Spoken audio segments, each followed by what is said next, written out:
used to watch ECW obviously back in the day. That Terry Funk, Sabu, Barbed Wire match. Obviously the Type A death match we just mentioned. Obviously Mick Foley, Cactus Jack coming through. But who has been sort of your inspiration in death match? Who have you looked up to?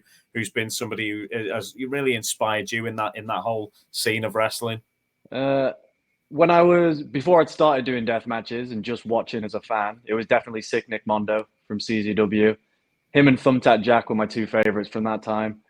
Mondo because of his style and then how he just dropped off so early and just left. But then Jack as well because he was a European guy who went over to America as a deathmatch wrestler, which wasn't happening that often, and just made himself a star. And I really did take inspiration from that. But then after I started doing death matches, I'd say Masashi Takeda from Japan. His style's brutal. Every single match that he has is must see. And he's a really fucking strong person as well, like personally. So yeah, those are my motivations.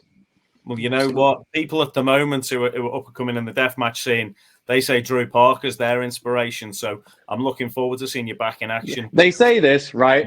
Hold on. No one calls me out. I don't know if you've noticed this. No one calls me out. And I'm not saying I'm fucking the dog's bollocks. I know I'm not number one in the world. But fuck me. I don't think anyone wants to wrestle me in the UK because everyone knows there's levels to this and they're not on it. Like, you have to meet me at my level. Come to me if you want to actually test yourself in deathmatch wrestling in the UK.